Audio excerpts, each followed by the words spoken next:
Assalamualaikum warahmatullahi wabarakatuh.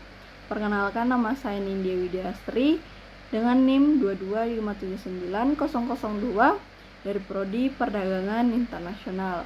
Nah, kali ini saya akan membahas tugas ketiga dari materi manfaat ekonomi digital pada mata kuliah Digitalisasi Perdagangan dan Keuangan Internasional.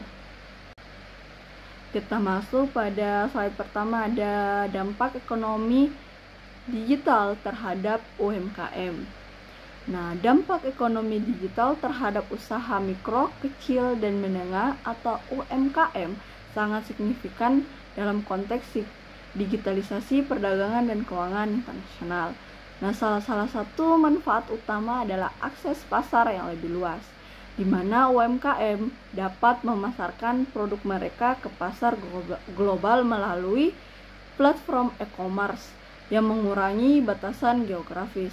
Selain itu, digitalisasi memungkinkan diversifikasi pelanggan, sehingga UMKM dapat menjangkau berbagai segmen pasar yang sebelumnya sulit dijangkau, meningkatkan potensi penjualan mereka. Dengan adanya teknologi digital, efisiensi operasional UMKM juga meningkat. Nah, penggunaan perangkat lunak manajemen inventaris dan sistem CRM atau Customer Relationship Management memungkinkan UMKM untuk mengelola operasi yang lebih efisien, mengurangi biaya operasional seperti sewa fisik dan distribusi. Di sisi lain, akses terhadap pembiayaan juga menjadi lebih mudah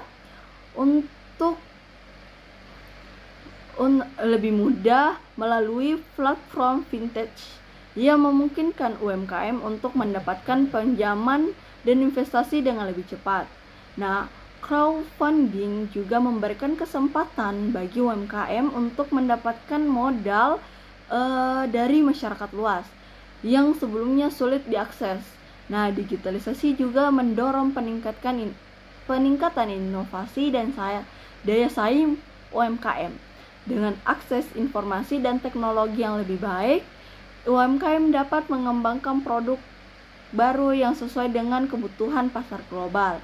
Strategi pemasaran yang lebih efektif dan pemanfaatan media sosial membantu UMKM untuk bersaing dengan perusahaan besar. Nah, selain itu, integrasi langsung dengan pelanggan melalui platform digital memungkinkan UMKM untuk mendapatkan umpan balik dan memahami kebutuhan konsumen, menciptakan pengalaman pelanggan yang lebih baik.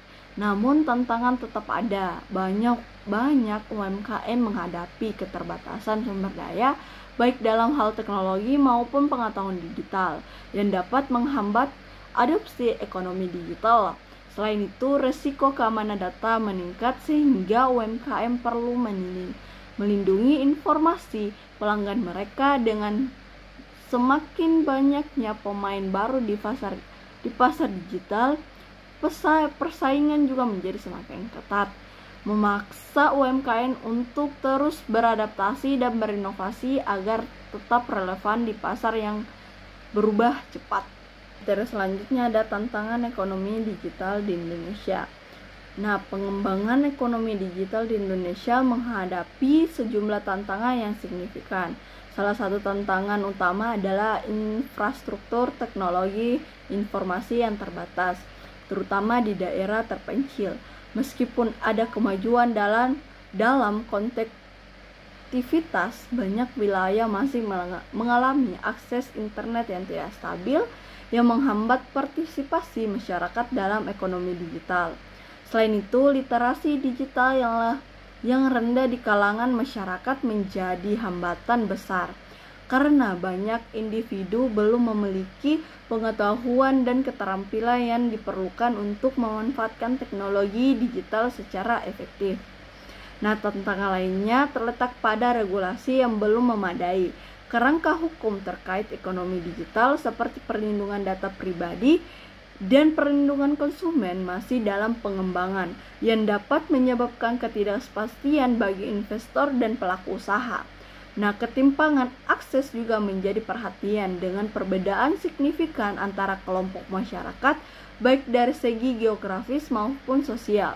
Nah, hal ini menciptakan ketidakadilan dalam kesempatan berpartisipasi dalam ekonomi digital yang perlu diatasi untuk menciptakan pemerataan.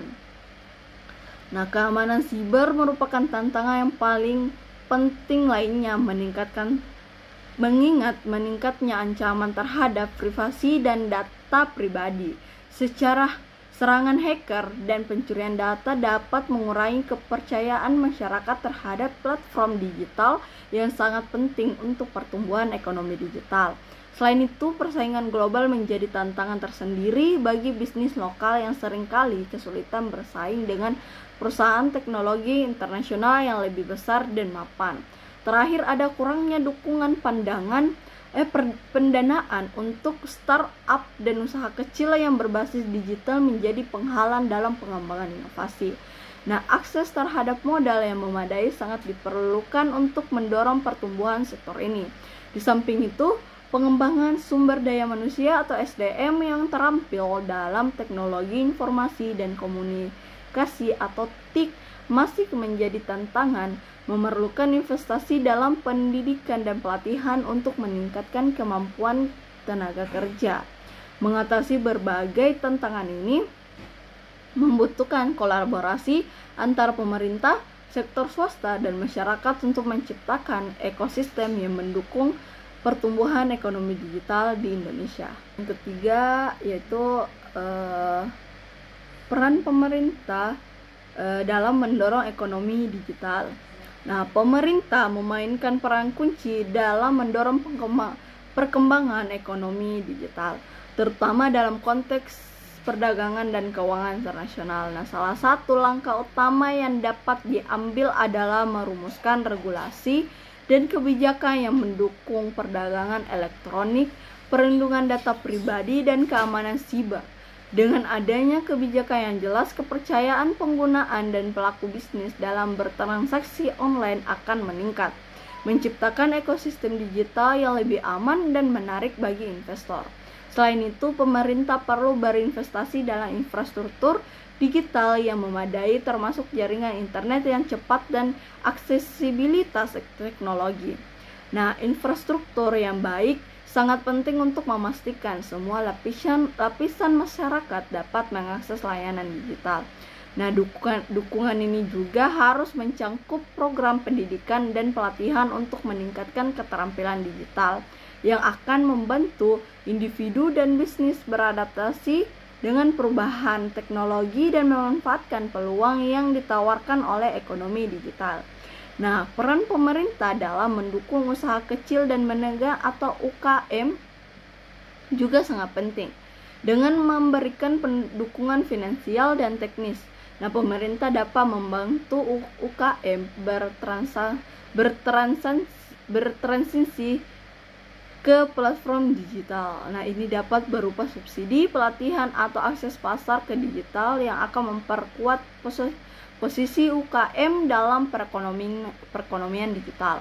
Selain itu, inisiatif inovasi seperti kolaborasi antara universitas, lembaga penelitian, dan industri sangat diperlukan untuk menciptakan teknologi yang relevan dan inovatif. Nah, akhirnya pemerintah perlu menjalin kerjasama internasional untuk mengatur standar global yang memudahkan perdagangan digital dan menangani isu-isu lintas batas seperti perpajakan dan perlindungan konsumen. Nah, dengan melakukan langkah-langkah ini, pemerintah dapat menciptakan lingkungan yang kondusif bagi pertumbuhan ekonomi digital, meningkatkan daya saing nasional, dan memberikan manfaat yang lebih besar bagi masyarakat secara keseluruhan. Materi terakhir ada teknologi ekonomi digital terbaru. Nah, teknologi terbaru yang mendukung ekonomi digital mencangkup berbagai inovasi yang meningkatkan efisiensi dan keamanan dalam transaksi. Nah, salah satu yang paling signifikan adalah blockchain yang memungkinkan transaksi yang aman dan transparan tanpa perantara. Nah, teknologi ini telah diterapkan di berbagai sektor seperti keuangan dan logistik, membantu mengurangi biaya dan meningkatkan transparansi dalam rantai pasokan. Nah, selain itu, kecerdasan buatan AI berperan penting dalam analisis data dan personalisasi layanan. Nah, memungkinkan bisnis untuk memahami perilaku konsumen dan memberikan rekomendasi yang relevan. Selanjutnya ada Internet of Things atau IoT, menghubungkan perangkat fisik ke internet, memungkinkan pengumpulan data secara real time. Contohnya, dalam sektor pertanian, sensor IoT dapat digunakan untuk memantau kondisi tanaman dan tanah sehingga meningkatkan hasil panen. Selain itu, cloud computing telah memudahkan penyimpanan dan pengelolaan data di server remote yang memungkinkan bisnis untuk mengurangi biaya infrastruktur IT dan meningkatkan skalabilitas. Jaringan 5G juga berkontribusi pada pengembangan ekonomi digital dengan menawarkan kecepatan internet yang lebih tinggi dan latensi yang lebih rendah. Nah, hal ini memungkinkan aplikasi baru seperti augmented reality atau AR dan virtual reality atau VR dalam industri retail dan pendidikan. Nah, meningkatkan interaksi pelanggan. Nah, di sisi lain, cyber security menjadi semakin penting dengan meningkatkan ancaman siber, di mana teknologi seperti enkripsi dan autentikasi multifaktor digunakan untuk melindungi data dan sistem bisnis.